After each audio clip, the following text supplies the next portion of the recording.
Eu quero partilhar com vocês hoje o texto de Mateus, capítulo 14, versos 22 a 33. Mateus 14,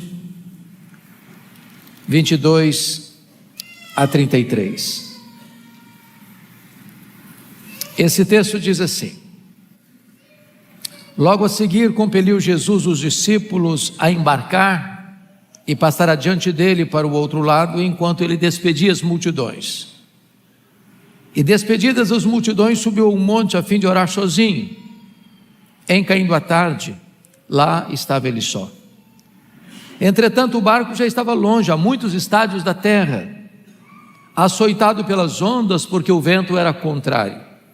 Na quarta vigília da noite, foi Jesus ter com eles andando por sobre o mar. E os discípulos, ao verem-no andando sobre as águas, ficaram aterrados e exclamaram: é um fantasma! E tomados de medo, gritaram.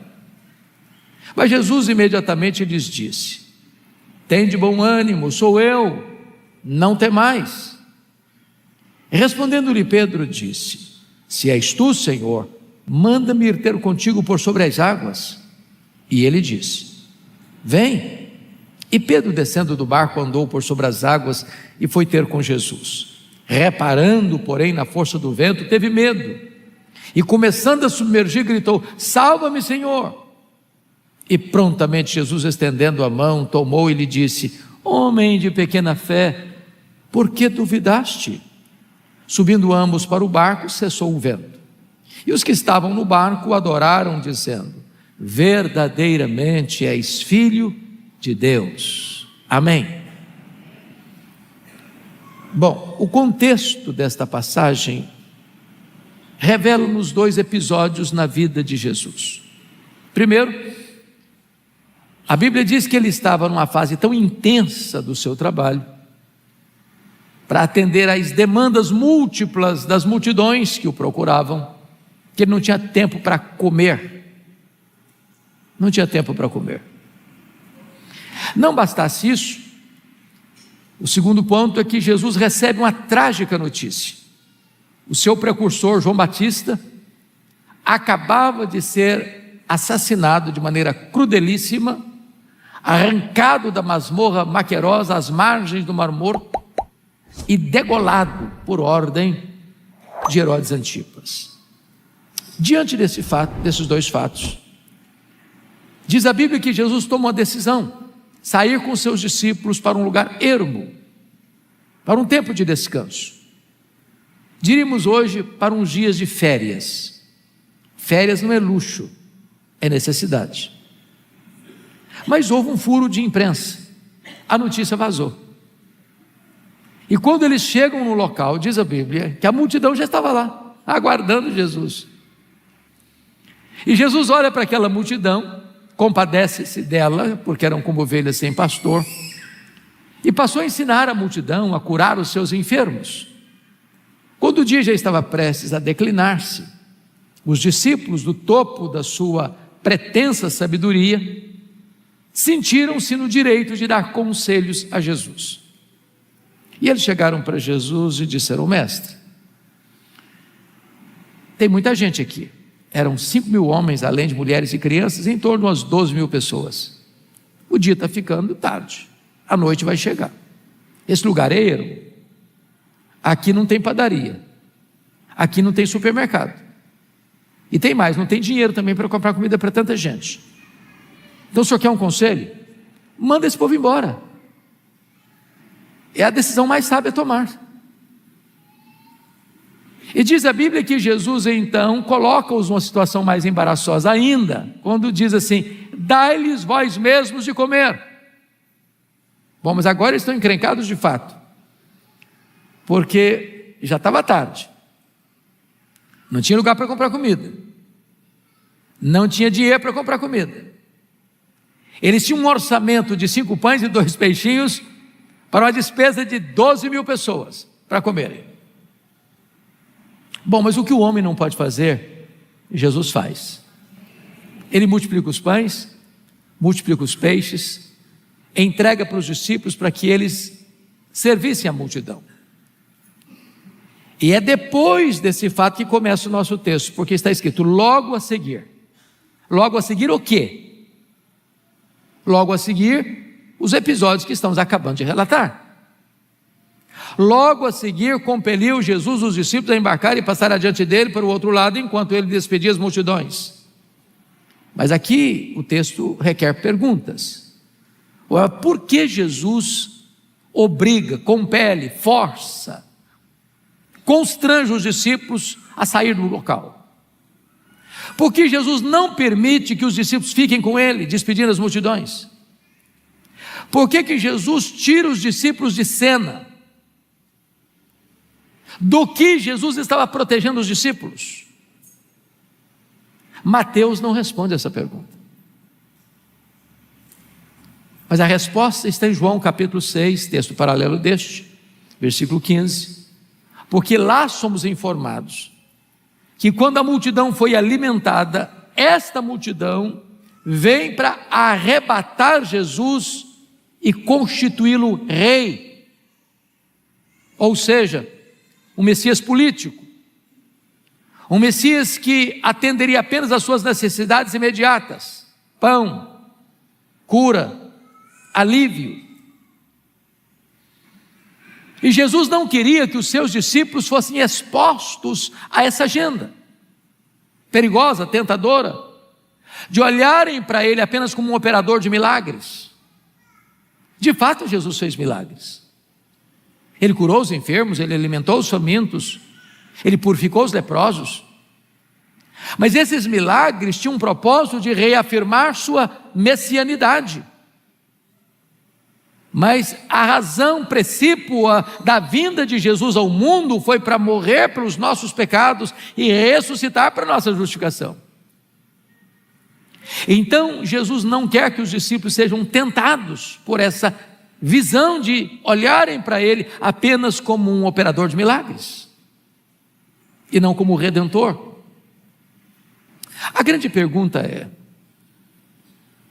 esse povo tinha alguma razão para esperar um Messias que fosse o rei que quebrasse o jugo de Roma e os libertasse da opressão? Se você faz uma retrospectiva da história de Israel, na sua vasta maioria esse povo viveu oprimido, debaixo do chicote da escravidão. Se não, vejamos, a família de Jacó desce para lá com 70 pessoas, passa por lá 400 anos, e na sua maioria como escravos, trabalhos forçados, pesados, debaixo do chicote.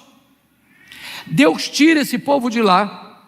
Na peregrinação pelo deserto, eles foram acossados pelos inimigos, os amalequitas, os amonitas, os moabitas, os edomitas. Eles entram na terra prometida sob a liderança de Josué e não conquistam toda a terra, e os povos cananeus os oprimem.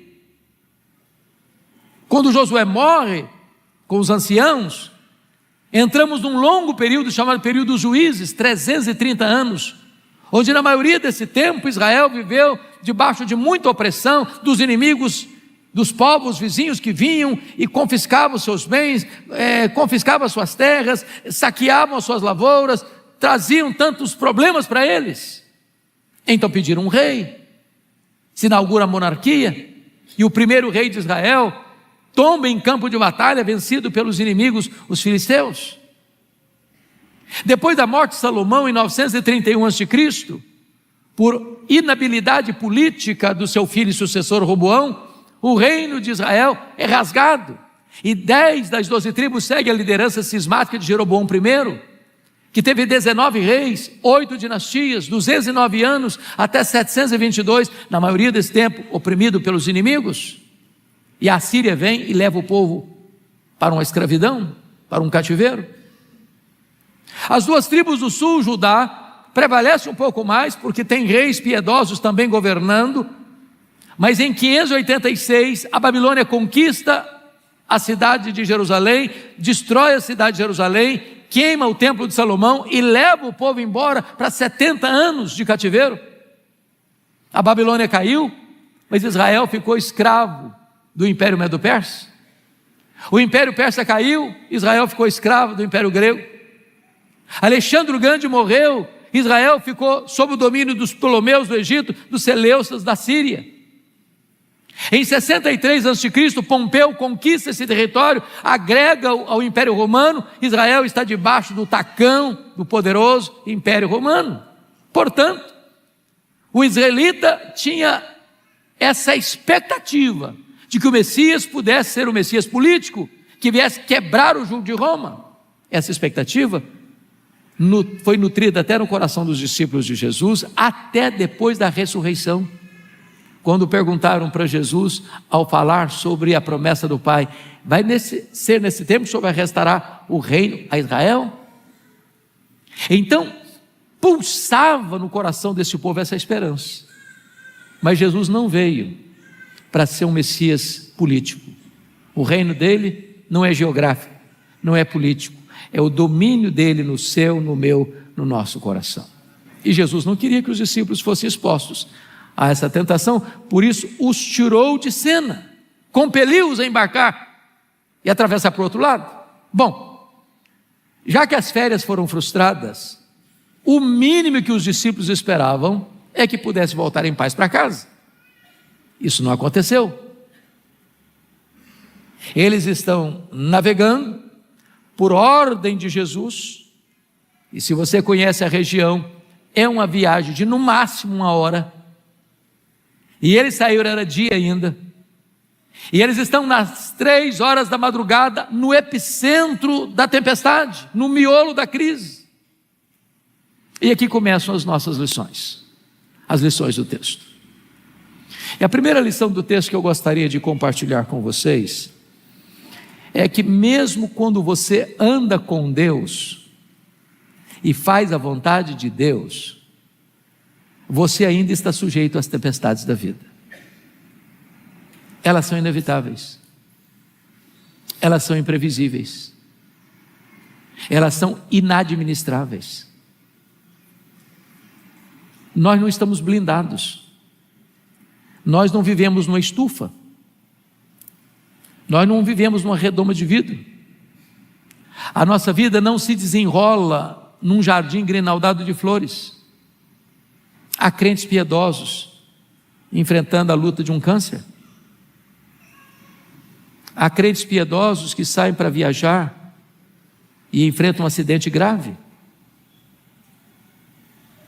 Há crentes piedosos que choram a dor do luto de um ente querido que parte. Os ventos são contrários. E talvez essa é a angústia que vai no meu, no seu, no nosso coração. Como conjugar uma ordem expressa de Jesus para passar para o outro lado e enfrentar uma tempestade? Porque no imaginário comum nosso, se eu estou fazendo o que Jesus me mandou fazer, vai dar tudo certo. Não vai ter tempestade. Não vai ter vento contrário. Não vai ter crise. Não vai ter problema. E às vezes na vida, mesmo fazendo a vontade de Jesus, nós vamos enfrentar tempestades. Essa é a primeira lição. A segunda lição é que nas tempestades da nossa vida, Jesus sempre vem ao nosso encontro. Sempre vem.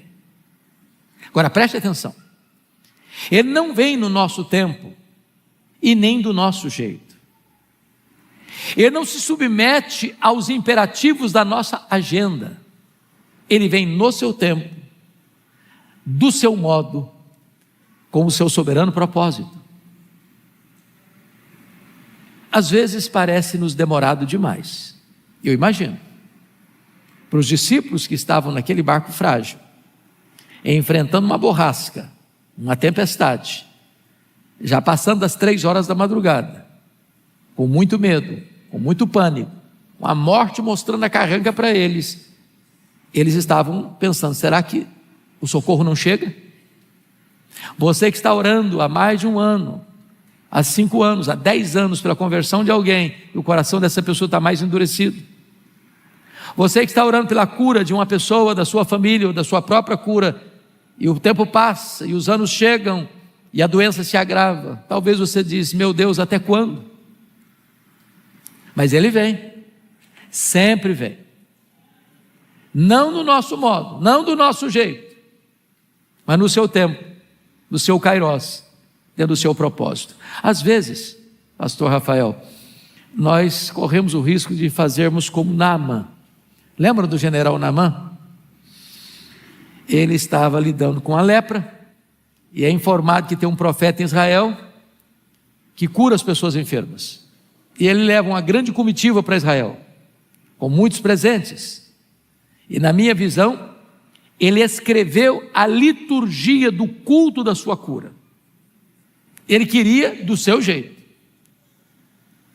e diz a Bíblia que quando ele chega onde estava Eliseu, Eliseu não sai sequer para falar com ele. Lá de dentro de casa, Eliseu dá um recado: fala com o general aí, para ir lá no Jordão e mergulhar 7 vezes. Ele ficou muito irritado, falou: não, eu esperava que o senhor viesse, pusesse as mãos, ou seja, já escrevi a liturgia do culto da minha cura, eu quero do meu jeito, eu quero da minha forma, eu quero no meu tempo. Eu quero dizer para você que ele vem, sempre vem, mas no tempo dele, da forma dele, age dentro da soberania dele e não da nossa vontade. Terceira lição: ele vem, sempre vem, ainda que na 4ª vigília da noite. O israelita dividia a noite em 4 vigílias, das 6 da tarde às 9 da noite a primeira, das 9 da noite à meia-noite a segunda, da meia-noite às 3 da madrugada a terceira, das 3 da madrugada às 6 da manhã a 4ª vigília. A grande pergunta é: por que Jesus vem na 4ª vigília da noite? Por que às vezes Ele não nos socorre na hora que a gente está mais querendo ou mais precisando? Numa palavra bem brasileira, Ele vem no último furo da correia, na última volta do ponteiro, quando você diz: agora não tem mais jeito, agora eu já joguei a toalha, agora não acredito mais, agora é tarde demais, agora é impossível uma solução. Quantas vezes nós já jogamos a toalha? Quantas vezes nós já dissemos: agora não tem mais jeito, agora já é tarde demais? Mas Ele vem, ainda que na 4ª vigília da noite, para que ao trazer-nos livramento, fique claro que não foi o nosso esforço, não foi a nossa capacidade, não foi o nosso expediente, foi a ação pura e simples e soberana da presença e do poder dEle agindo em nossa vida. Permita-me exemplificar. Acho que o pastor Rafael conhece bem, o pastor Harley Mafra. Eu estava pregando em Feira de Santana há 2 meses, e ele estava lá comigo, como um dos preletores. O pastor Harley Mafra era um empresário de sucesso, e ele estava viajando, certa feita, com outros empresários, hospedados no mesmo hotel. E ele disse que depois do jantar, ele entrou no banheiro público do hotel e se depara com seus colegas de viagem, empresários, cheirando cocaína. Ofereceram para ele. Tolamente, ele resolveu experimentar e ficou preso da primeira vez. A vida foi se deturpando, o casamento foi virando uma guerra, a vida financeira foi derretendo, o casamento foi ficando mais e mais conflituoso. Ele não suportava mais tanta crise, tanta dor, tanto sofrimento. Então ele toma uma decisão, arruma as malas e diz para a família: eu vou fazer uma viagem. E a viagem que Harley Mafra fez foi para dentro das ruas de São Paulo, para viver como mendigo, debaixo de viadutos e pontes e marquises, completamente arruinado pela cocaína e pelo crack. 7 anos. 7 anos. O lugar que ele mais gostava de ficar era debaixo da marquise da primeira igreja batista de São Paulo. Um dia, de madrugada, ele atravessava uma ponte em São Paulo, e uma senhora da Assembleia de Deus retornava de uma vigília de oração, encontra com ele, olha para ele e diz: ou você entrega a sua vida a Jesus, ou você morre. A família que nunca tinha desistido dele, e uma filha que nunca cansou de procurá-lo pelas noites e madrugadas de São Paulo.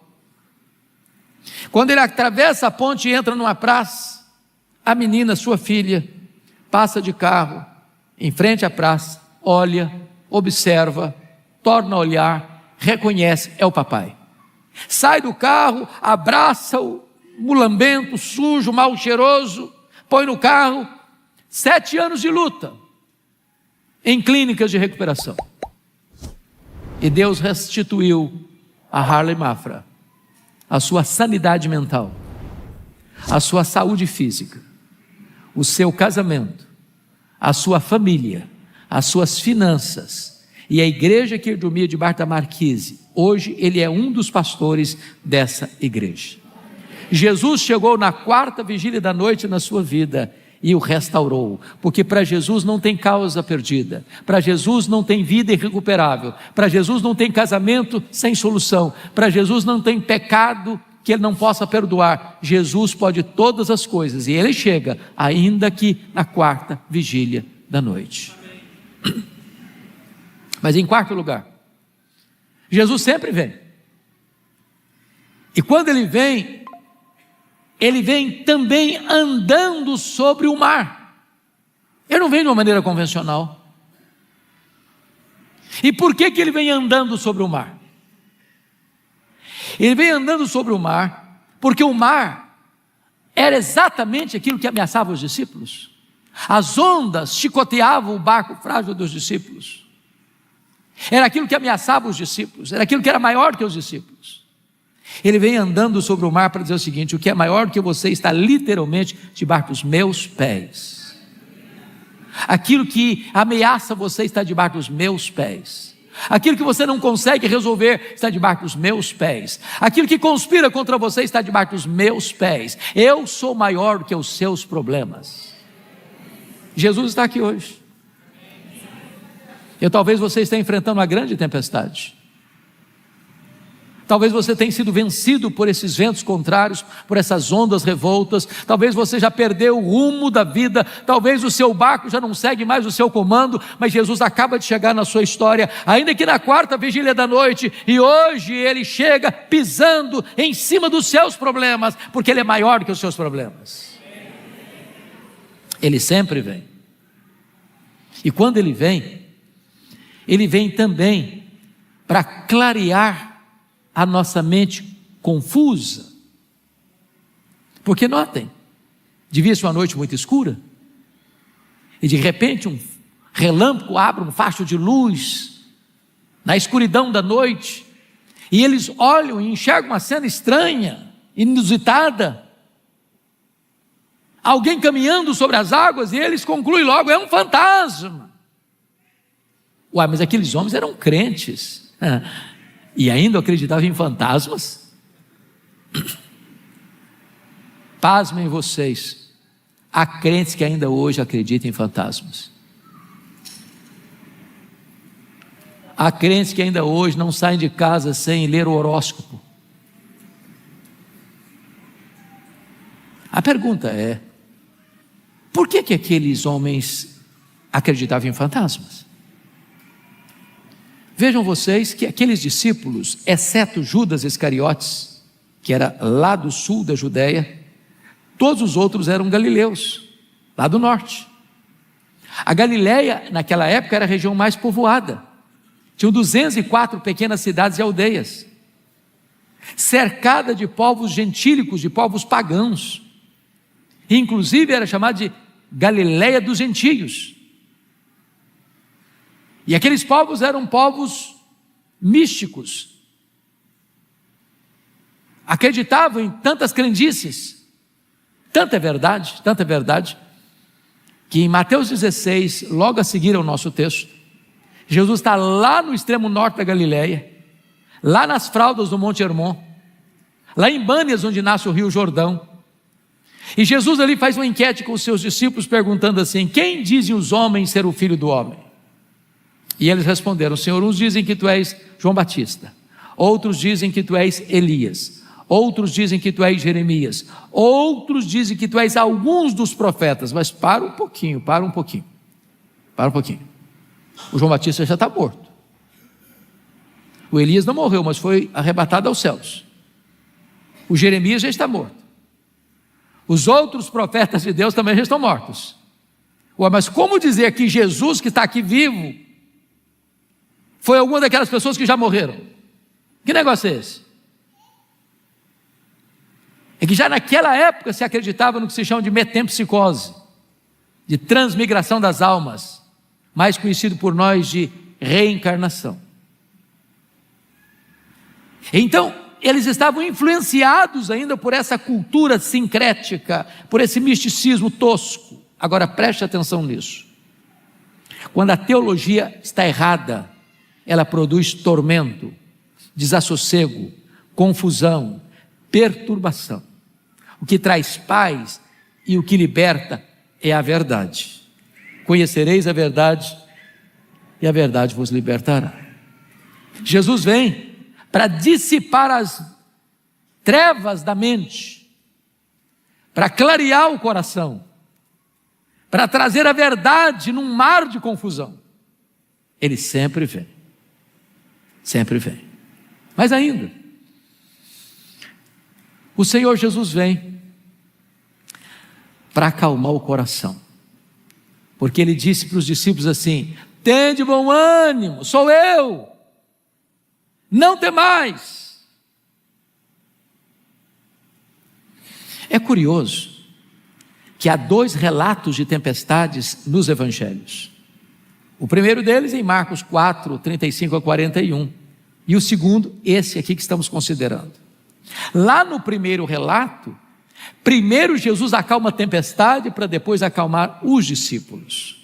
Aqui, Jesus primeiro acalma os discípulos para depois acalmar a tempestade. A pergunta é: por que Jesus mudou de metodologia? É porque Jesus sabe que às vezes o nosso problema mais terrível está fora de nós. E Ele sabe que às vezes o nosso terrível problema está dentro de nós. Tem hora que a tempestade mais perigosa não está lá fora, está aqui dentro. E Jesus está aqui nesta noite.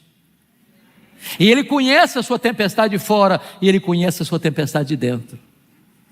Ele conhece as circunstâncias, Ele conhece os sentimentos. E Ele está aqui hoje para acalmar o seu coração. A tempestade de fora e a tempestade de dentro, oferecendo-nos o mais completo e eficaz remédio para lidar com o nosso medo. Porque você não lida com o medo vitoriosamente, nem com a sua força física, nem com o seu vigor intelectual, nem com o seu poder econômico, nem com a sua influência política ou social. O único antídoto que pode trazer segurança para você na hora do pânico e do medo é a consciência de que Jesus está presente com você. Ainda que eu ande pelo vale da sombra da morte, não temerei mal nenhum, porque tu estás comigo. Ele sempre vem. Sempre vem. Mas Ele vem também para levantar o caído, para tirar do buraco da morte aquele que está naufragando. E eu fico impressionado com Pedro, porque alguém censura Pedro, e não deveríamos censurar não, porque de todos aqueles que estavam no barco, o único que teve coragem e fé para dizer para Jesus: se és tu, Senhor, manda-me ir ter contigo por sobre as águas. E Jesus respondeu: pode vir, Pedrão, pode vir. E o Pedro pula naquelas ondas revoltas, naquele mar agitado. E que experiência incrível. De repente aquela massa líquida debaixo dos seus pés vira terra firme, e ele caminha sobranceiro, firme, resoluto, olhando para Jesus, quando de repente, reparando na força do vento, teve medo e começou a afundar. Não censure Pedro, não. Pedro está aqui nessa noite. Ele não está entre nós, não. Ele mora debaixo da nossa pele. O coração dele bate em nosso peito. O sangue dele corre em nossas veias. Nós somos Pedro. Admitamos, quantas vezes, nas horas mais escuras da nossa vida, nós já não tiramos os olhos de Jesus. Senhor, eu não vou aguentar. Senhor, eu não vou conseguir. Senhor, eu estou afundando. Senhor, eu vou jogar a toalha. Não dá mais. Permita-me dizer isso: os seus problemas sempre serão maiores do que você. Se você tirar os olhos de Jesus, você afunda. Você não está de pé porque você é forte. Não é dos fortes a vitória, nem dos que correm melhor, mas dos que esperam no Senhor. Não tire os seus olhos de Jesus. Mas o que me encanta em Pedro novamente é que ele não tenta resolver o problema por si mesmo. Ele gritou de imediato: salva-me, Senhor. E agora Jesus não diz para ele: meu filho, amanhã, na quarta vigília da noite, eu venho aqui te socorrer. Tem hora que o socorro tem que ser na hora. Prontamente Jesus estendeu a mão, o tirou das gargantas da morte, deu-lhe uma tapinha de luva com muita sensibilidade. Homem de pequena fé, por que duvidaste? O problema não era a fúria do mar, era a dúvida. O problema não era o vento, era a incredulidade. Jesus disse: se creres, verás a glória de Deus. Bom, o texto diz que subindo ambos para o barco, cessou o vento. E Jesus acalma o coração e ele acalma a circunstância. Eu não sei que tipo de tempestade você está lidando hoje, mas eu sei que Jesus pode estancar as suas lágrimas, pôr um ponto final na sua dor, interromper a sua tempestade e trazer um tempo de bonança para a sua vida. Mateus, mais uma vez, não nos dá essa informação, mas João 6:21 nos diz que quando eles entraram no barco, eles chegaram ao seu destino. E o destino que você e eu vamos chegar não é um cais, não é um porto. A vida é comparada a uma viagem. E John Bunyan grafou isso muito bem no livro Peregrino. Aqui enfrentamos, nessa jornada da terra ao céu, desertos tórridos, mares revoltos, pântanos lodacentos, pinguelas estreitas, muitos inimigos nos espreitando, mas nós chegaremos ao nosso destino. Salmo 84 diz que nós vamos indo de força em força, e cada um comparecerá diante de Deus em Sião. O Salmo 73 diz que o Senhor nos segura pela sua mão direita, nos guia com o seu conselho eterno e nos recebe na glória. Apocalipse capítulo 9 diz que quando foi aberto a tampa do poço, do abismo, saiu de lá enxames de gafanhotos, a ponto de escurecer o sol, e não eram gafanhotos, eram demônios, com cabeça de cavalo, com cara de homem, com cabelo de mulher, com dente de leão, com couraça de ferro, aferroando os homens com tamanha dor, como de escorpião. Agora notem, o que significa isso? São símbolos. Cabeça de cavalo, que o cavalo era a maior máquina de guerra da época. Cara de homem significa inteligência.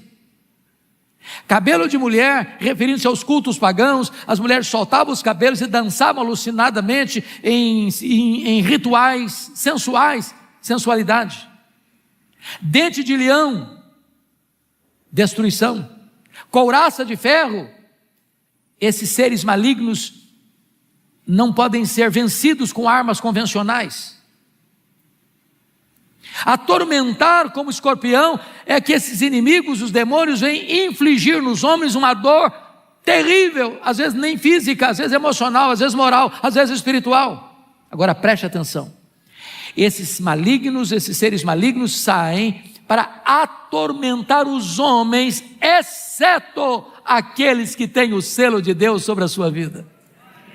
No dia que você creu no Senhor Jesus, você foi selado com o Espírito Santo da promessa, e os demônios não têm autorização para atormentar a sua vida. Você está debaixo do sangue do Cordeiro, você não pode ser atacado por eles. Louvado seja Deus.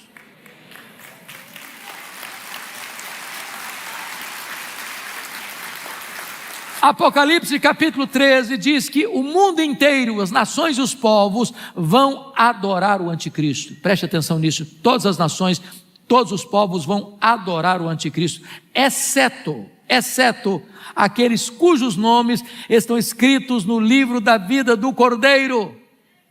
Em outras palavras, Jesus não vai perder nenhuma das suas ovelhas para o anticristo.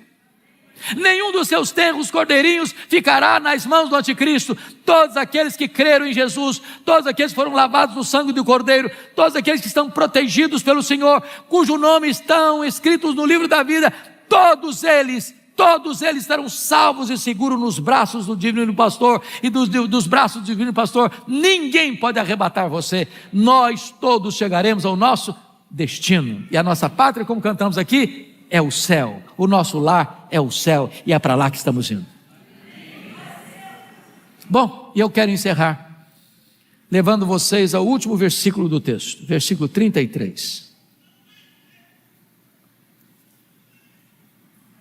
E esse texto, pastor Rafael, enseja-nos talvez a pergunta mais recorrente da teologia e da filosofia. E a pergunta é esta: se Deus nos ama, por que sofremos? Convenhamos, não seria muito mais fácil uma viagem todinha tranquila? Sem vento contrário? Sem tempestade? Não seria muito mais fácil um voo com céu azul, sem turbulência? Por que temos que enfrentar tempestades? E esse texto nos responde de duas maneiras. Quando eles entraram no barco, cessou o vento, e diz a Bíblia que os seus discípulos o adoraram. Leia a Bíblia atentamente e você verá que sempre que alguém adora, esse alguém está prostrado. Não dá para ficar de narizinho empinado na presença de Deus. Sabe qual é o seu problema? Sabe qual é o meu problema? Sabe qual é o nosso problema? Nós temos a nuca muito dura, muito engessada, muito rígida. A Bíblia chama isso de dura cerviz. Mais pessoas se quebrantaram diante de Deus na tempestade do que na bonança. Mais pessoas se chegaram a Deus na doença do que na saúde. Mais pessoas reconheceram a grandeza de Deus, digno de ser adorado, na adversidade do que na prosperidade. Conforme diz o profeta Naum, às vezes Deus faz da própria tempestade o caminho de acesso ao nosso coração. Então, as tempestades são pedagógicas. Elas não vêm para nos destruir. Elas vêm para tonificar as musculaturas da nossa alma. Elas não vêm para nos reprovar. Elas vêm para nos provar e nos aprovar. Elas vêm para que você reconheça Deus como o único Deus vivo e verdadeiro, para você se prostrar e adorá-lo. Mas em segundo lugar, sabe por que Deus permite tempestade?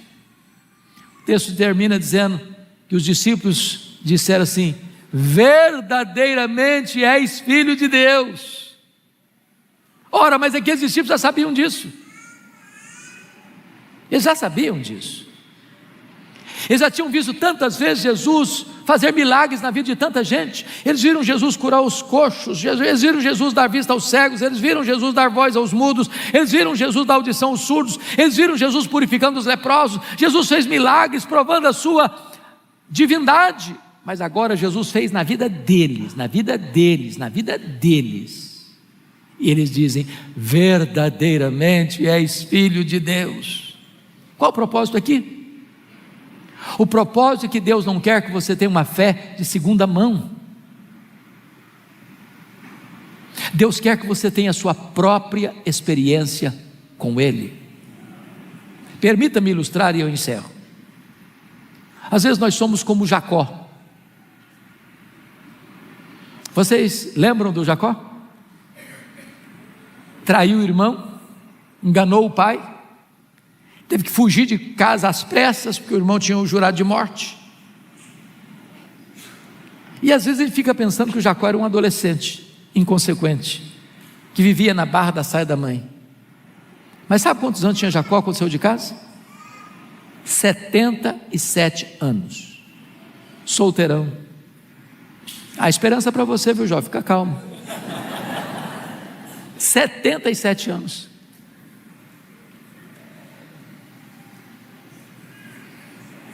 Para quem viveu 147, é o mesmo caso do camarada morrer com 80 e aos 40 está solteiro ainda. Bom, Deus apareceu para ele em Betel, logo que ele saiu de casa. E Deus diz: eu sou o Deus de Abraão, eu sou o Deus de Isaac, teu pai. Mas Deus não concluiu: eu sou o teu Deus. O Jacó só conhecia o Deus do seu avô e o Deus do seu pai, mas Deus não era o Deus da sua vida ainda. Passaram-se 20 anos. Ele foi para Padan-Aram, constituiu família. Agora, aos 97 anos, ele retorna de lá, vai passar o val do Jaboque, e Deus entra em luta com ele. Ele mede força com força, poder com poder, destreza com destreza. Ele não quer ceder. Então sabe o que acontece? Deus o fere e o deixa aleijado, para não perdê-lo para sempre. E agora o Jacó se agarra ao Senhor e diz: eu não te deixarei ir se tu não me abençoares. Que bênção ele está falando? Dinheiro? Não, eu já tenho, ele é rico. Que bênção ele está querendo? Família? Não, eu já tenho uma família numerosa. Que bênção ele está precisando? É de uma nova vida, é de uma experiência real e pessoal com Deus.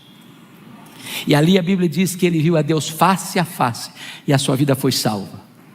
E a partir de Jaboque, Deus se revela para o mundo como Deus de Abraão, como Deus de Isaac, como Deus de Jacó. Agora Jacó não crê apenas no Deus do seu avô e de seu pai, agora ele tem a sua própria experiência com Deus. Talvez você está aqui hoje, você foi criado na igreja, você conhece o Evangelho desde a infância.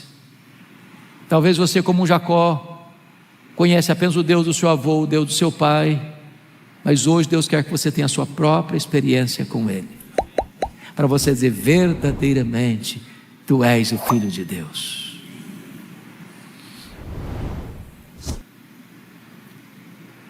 Pastor Rafael tem acompanhado a nossa família, e nós temos vivido dias difíceis, já há 90 dias, com o nosso netinho, que nasceu com precocidade extrema, já passou por 3 cirurgias de grande peso, por 3 vezes os médicos já jogaram a toalha, reuniu a família e disse: olha, se vocês creem em Deus e na oração, orem, porque não tem o que fazer mais. Segundo o médico disse essa semana para um avô materno, ele já esteve a 1 centímetro da morte 3 vezes. Passamos às vezes madrugadas em lágrimas, problemas insolúveis, mas ontem saiu do CTI e foi para o quarto. E nós estamos cheios de esperança de que Deus vai nos devolver essa criança.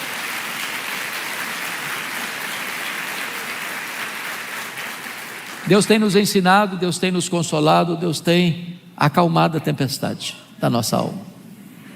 Eu não sei se você está enfrentando alguma tempestade, ou se só eu que estou enfrentando isso. Mas se você está lidando com alguma tempestade e quer colocar a sua vida na presença deste Deus, desse Jesus que acalma o coração e acalma a circunstância, eu quero orar por você. Com a permissão do meu pastor, se você tiver liberdade, levante o seu lugar, vem aqui à frente, nós vamos orar juntos. Pode vir, nós vamos orar.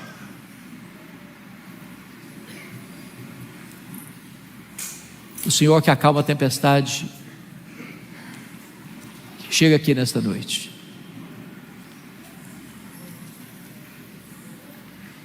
E Ele pode acalmar não apenas o nosso coração, Ele pode acalmar as nossas circunstâncias. Eu não sei que tipo de tempestade, Ele sabe, você sabe. E Ele pode fazer o que você e eu não podemos fazer.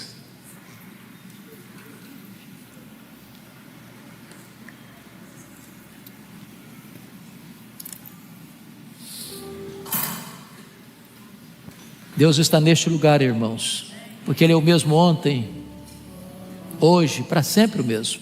Ele tem o mesmo poder, a mesma autoridade.